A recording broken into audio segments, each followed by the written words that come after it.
It's the dream of every cricketer, the ultimate glory. Few manage to keep their date with destiny. But for many, it's been heartbreaks and a cross to bear. The Holy Grail is here in India. I'm Rupha Ramani, and Firstpost brings you the ringside view. We bring you the Cup of Dreams. Cricket World Cup coverage like never before. It's over! He's done it again! Unbelievable! Oh, straight into the roof of the net. Nice one. Straight down the middle. So a good performance. Hi, hope you're having a good day. I'm Rupha Ramani, and you're watching Firstpost.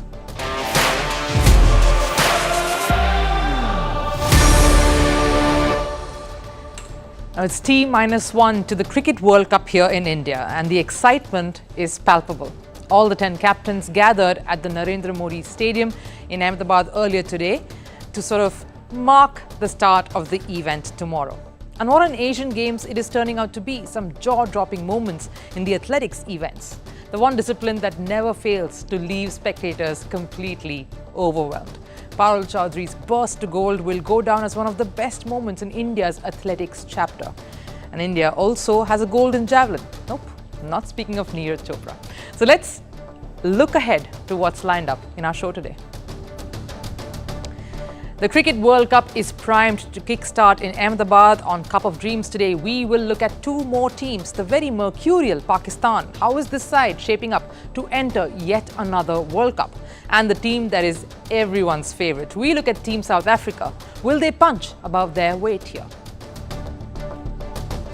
The Indian women's hockey team makes it to the semi-finals. They take one more step closer to that elusive gold medal, something that the Indian women's hockey team has only won once. We speak exclusively to the coach, Olympic gold medalist, world champion Janneke Schopman ahead of the big semi-final clash tomorrow.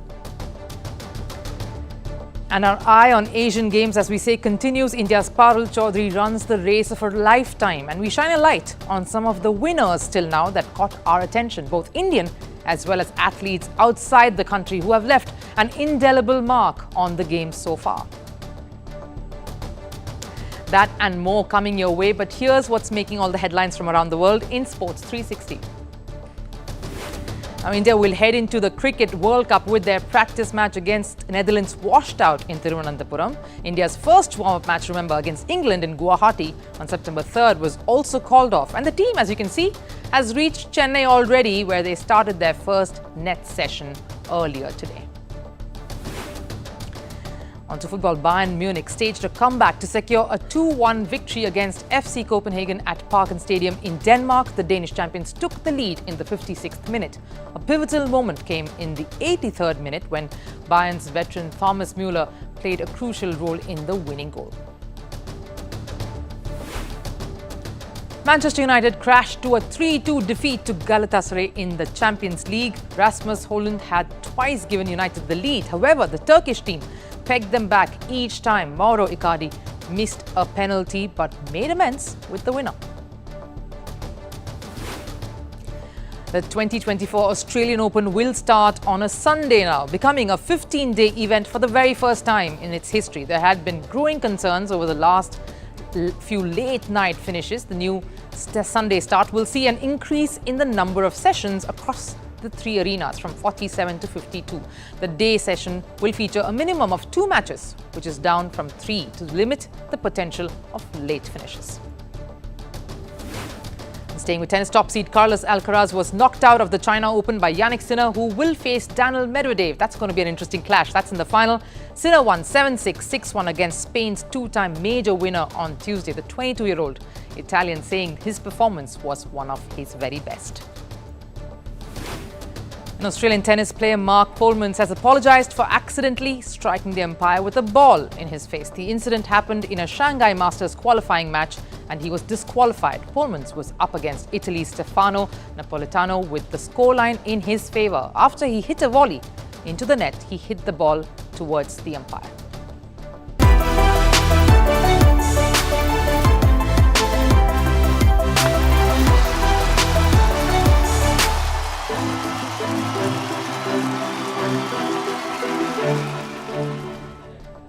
Yes, the excitement's building here in India. Welcome to the Cup of Dreams segment on Firstpost. As you know, we plan to bring you special coverage right through the tournament. And it has been a special day today as all captains gathered in Ahmedabad to do a sort of curtain raiser event. The most interesting fact, the only captain to continue from 2019 to this year among them all has been Kane Williamson of New Zealand. All other captains have either quit or stepped down. As a lead up to the tournament opener tomorrow, we have been featuring the teams and of course previewing what we think are some of the strengths and possible weaknesses in each of the lineups. Now, we have already spoken about the hosts India, defending champions England, 5-time winners Australia, 2 back-to-back finalists New Zealand. And today we speak about 2 teams clad in green. Let's begin with Pakistan. Now, it's a complicated side to decode. This team is one that has been the most mercurial side when it comes to the big tournaments such as the World Cup. You never really know which Pakistan 11 will turn up on the day. By that I mean, on a given day, this bunch can really put up a show and beat the best, but on the very next day can falter as if they just started playing the sport. That's Pakistan for you. But it took one very inspirational and, as you can probably arguably say in hindsight, one of the best captains to get this team over the finish line. Imran Khan's meteoric return at 41 to take his group of cornered Tigers to World Cup glory in 1992 is the stuff of legends. A moment in history, in cricket history, that still is elusive for Pakistan. So let's take a look then at this side. And for this year, 2023, it's led by the very talented Babar Azam. In fact, he's the fulcrum the entire team rallies around when it comes to the batting department. And when Afridi is your last name, can you be far behind from glory?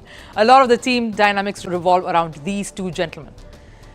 Now, the injury to Naseem Shah, of course, is a big blow, and with their recent shambolic exit at the Asia Cup, things really look a little gloomy for this squad.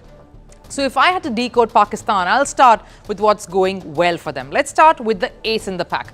It has to be skipper Babar Azam. They need something incredible and special to set the pace for their campaign, and it cannot come from anyone else other than their captain. And there were a lot of rumours and reports during the rounds of a tiff in the dressing room between him and his lead pacer Shaheen Shah Afridi. And of course, many reports emerged of all being well in the camp thereafter. But there can be no more of that if Pakistan wishes to get their World Cup dream on track. Which leads me to, of course, to the joker in the pack.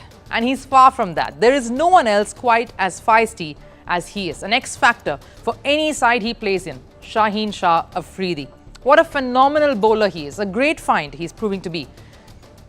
Now, from the moment he burst onto the scene, he has that disarming smile and a very cherubic sort of vibe to him, which again, like so many pacers, is quite a contrast to the way he's on the field.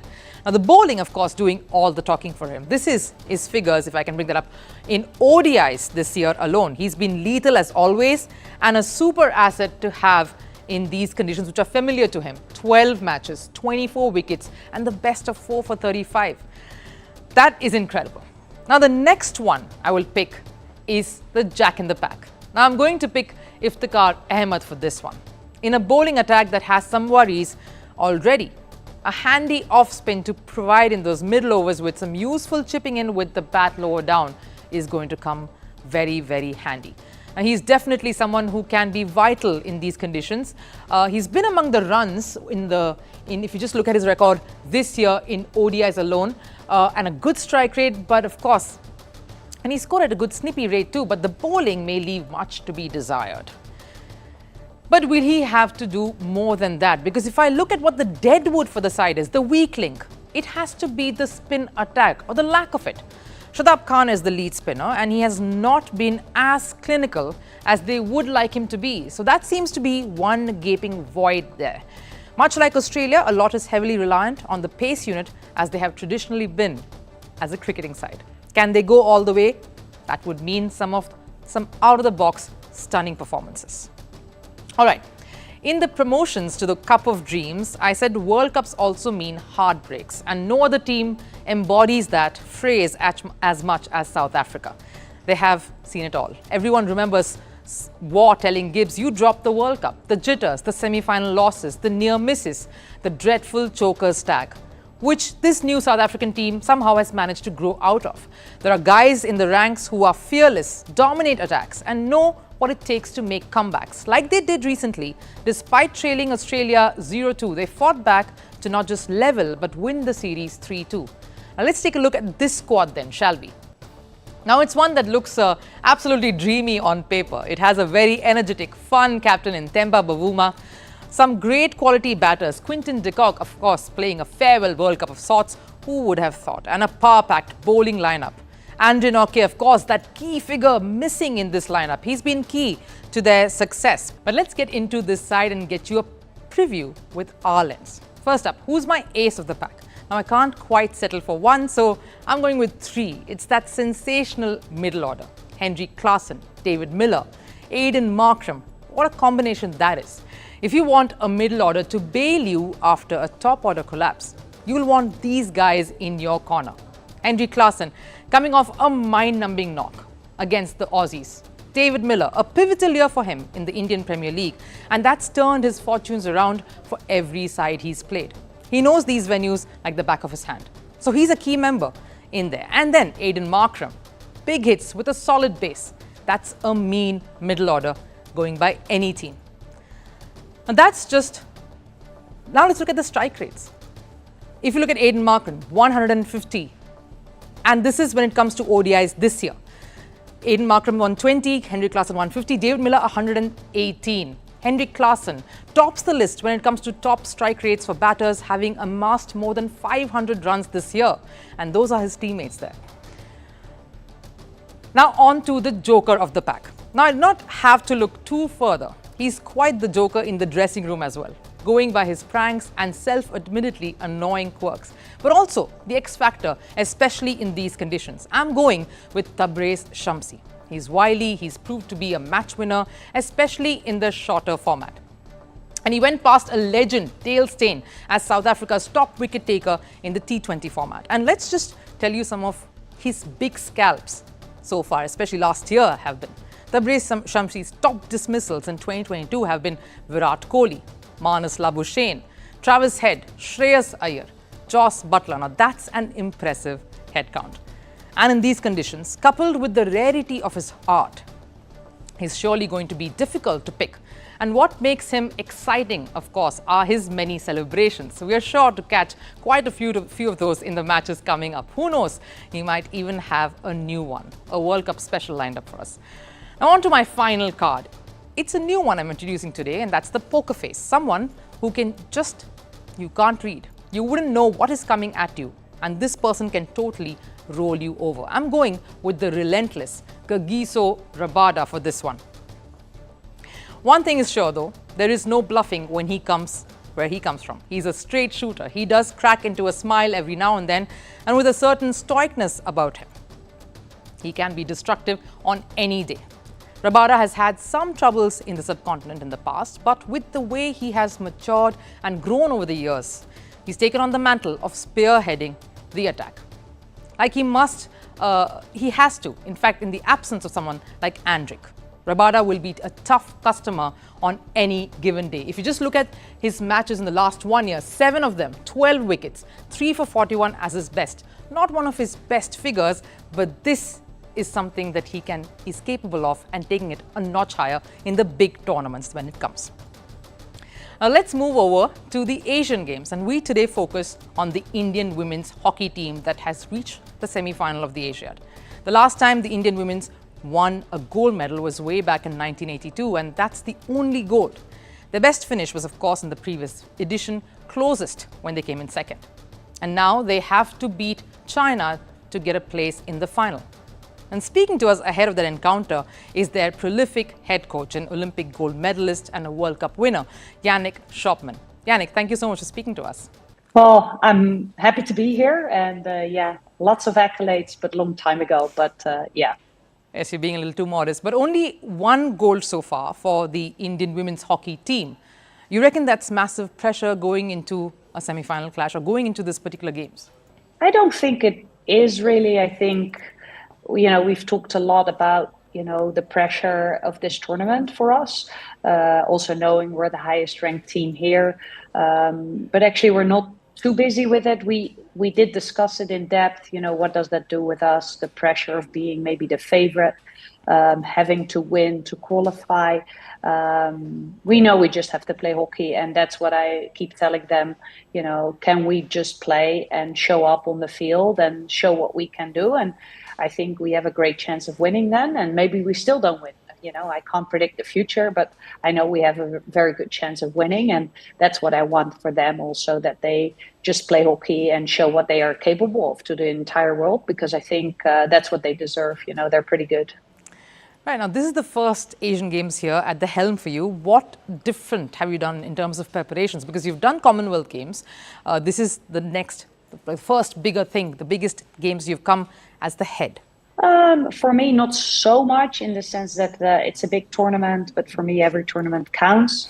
But what I do recognize is that the Asian Games is a very big tournament in Asia, in India. The amount of press, the amount of requests the players get, the exposure this tournament has. So you feel in every way, shape and form that it's huge and way bigger than, even the Commonwealth. And of course, the Nations Cup wasn't in that respect a big thing at all. So I think it's more the external things that come into play that makes it a little bit different. And we talked about that as well as a team. How can we just make sure that we stay focused on ourselves and not get too much distraction from outside?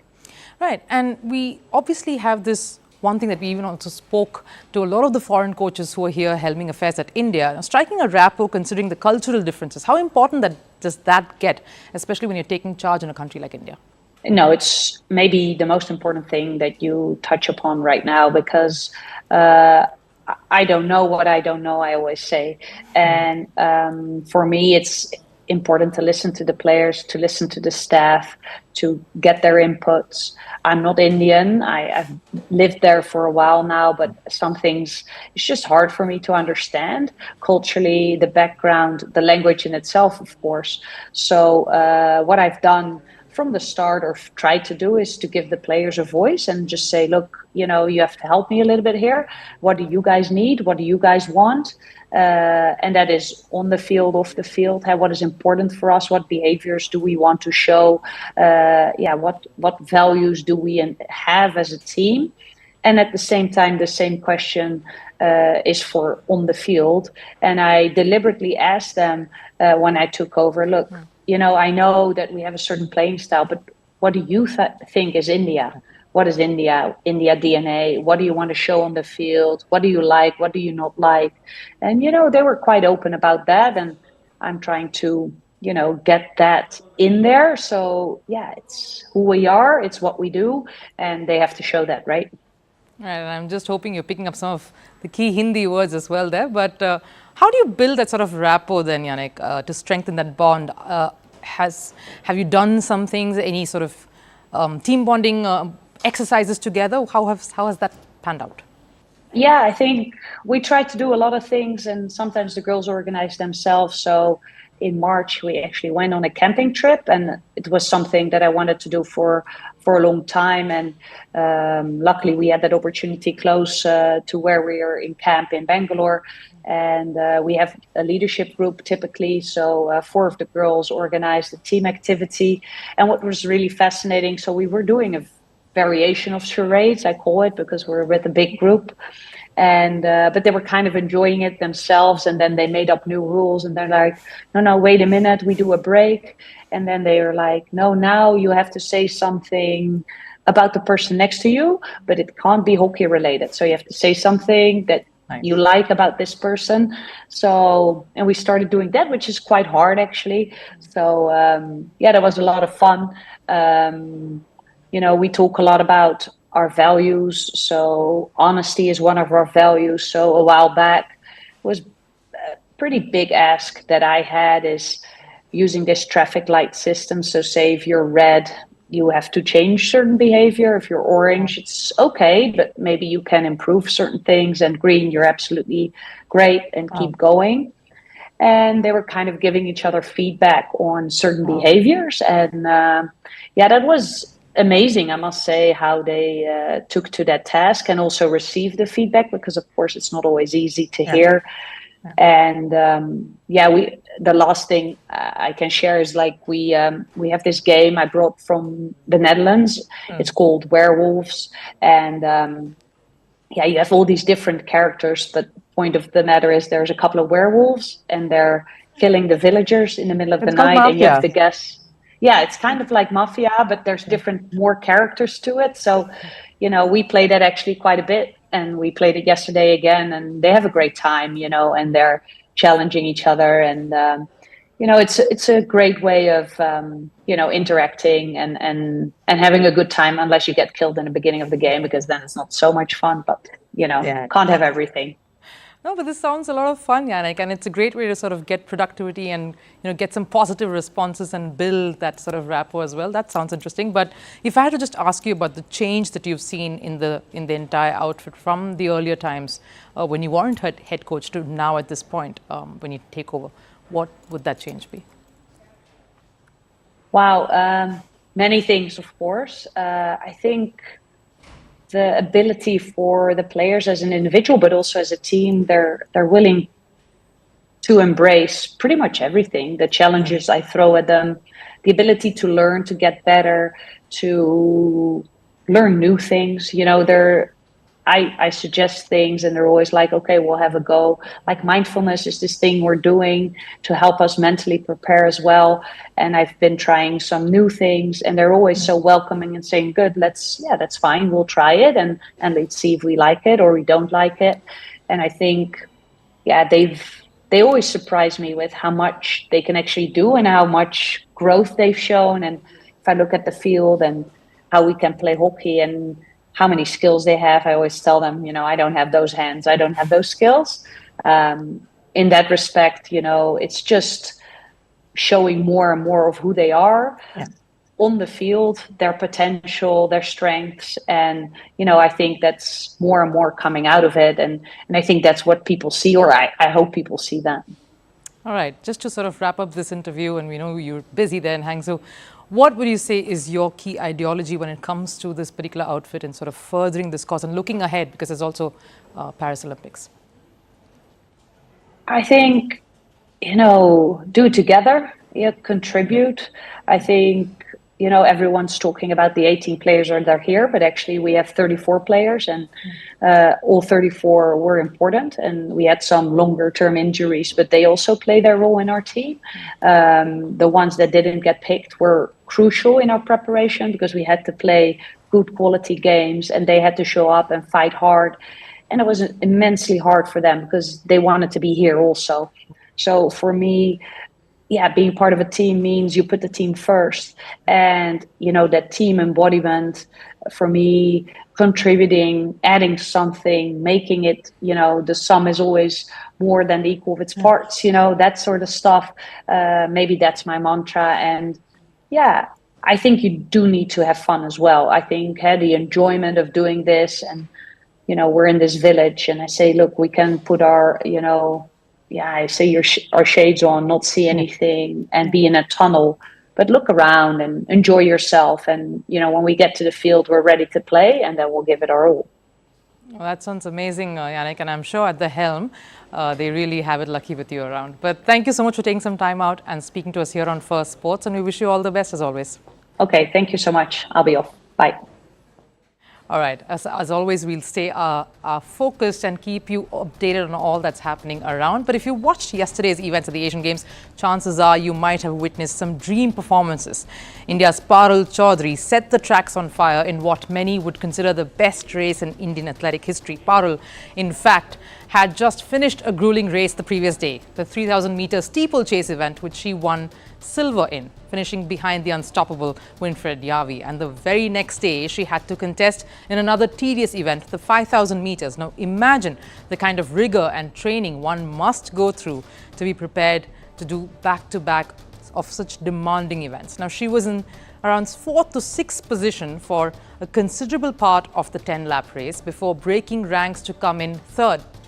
She played the long game in keeping up with the leader of the pack, Japan's Ririka Hironaka, and holding on to that third place with a few laps to go. She then gave one burst to come into the second position with 1 lap left to go. I still remember the bell ringing to signal the final lap. She continued to be in the second place with the Japanese seemingly way ahead to even overtake. She sneaks a glance to her right, and in the blink of an eye, Parul gets a second burst out of nowhere to overtake her on the left, thus blindsiding her, claiming a brilliant gold in 15 minutes, 14.75 seconds. The difference between her and Ririka, a whole second, from being a fair distance to go with 20 meters still left in the race. After that, after pulling off that incredible race, in fact, here's what she said, and I quote, "In the last 50 meters, I was thinking that my government would give me a nice job, that of Deputy Superintendent of Police. It means it's good." Now, Parul, who works in the railways, thought of her dream job. That's what she was thinking when the most unassuming shero in Indian athletics currently was rewriting history. She even, in an interview, seems to have said that her parents, seeing her glorious feats, have now finally stopped coaxing her to get married. Now, with this win, Parul became the first athlete in Asian Games history to win 2 medals in the women's steeplechase as well as 5,000 meters. Next up, we look at gold in javelin. Yes, not Neeraj Chopra we're talking about, but India's won a gold in the women's event for the first time.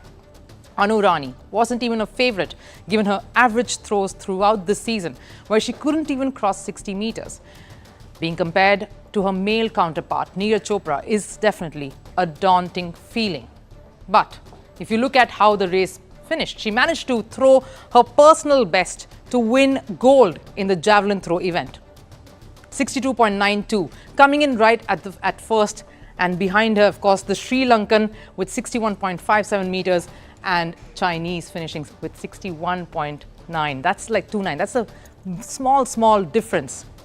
And here's what she said after the win. I feel really good. This was the last competition this year.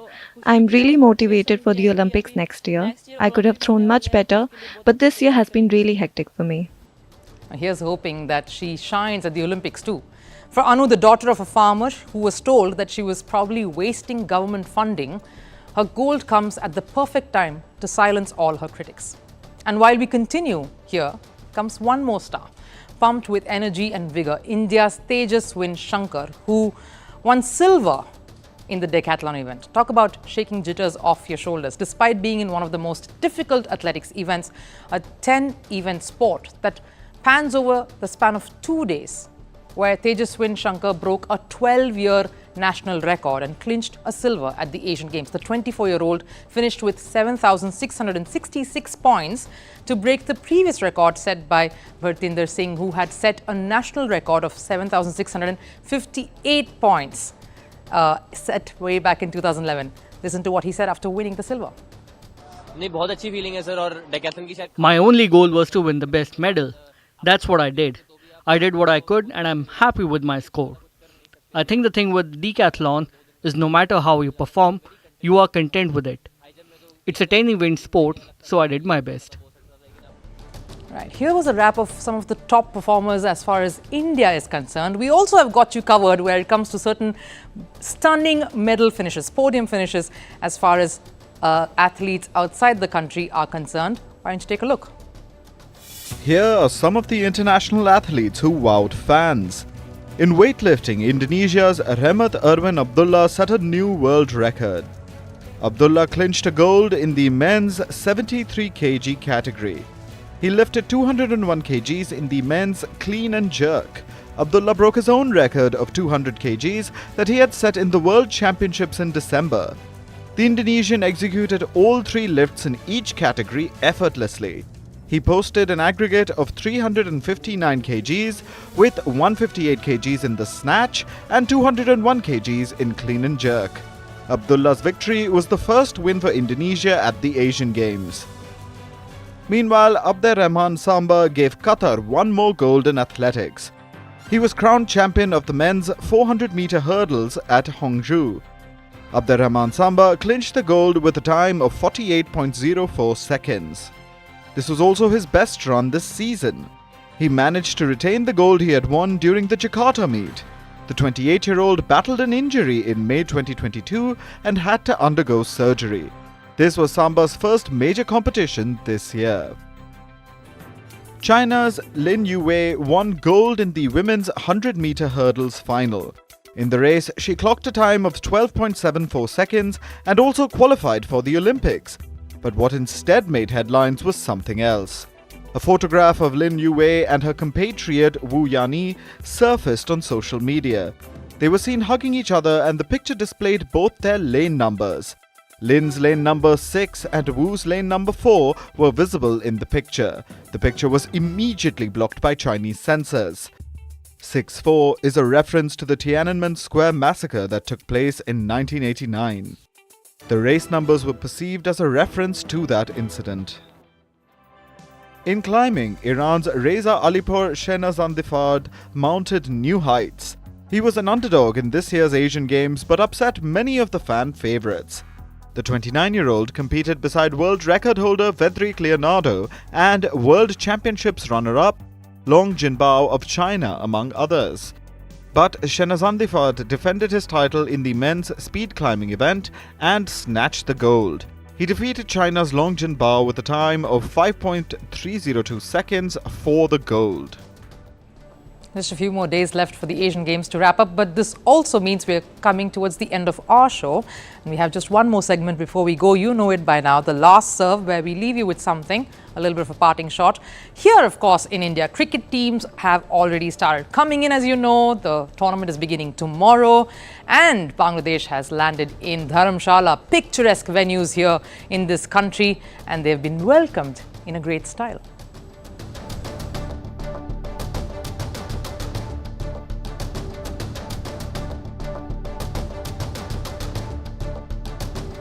Yes, don't forget to tune in to all the updates here as we continue to cover the World Cup in our Cup of Dreams. It begins tomorrow, but right now that's all the time we have here on Firstpost. Thank you so much for joining in. I'll see you tomorrow. Bye-bye.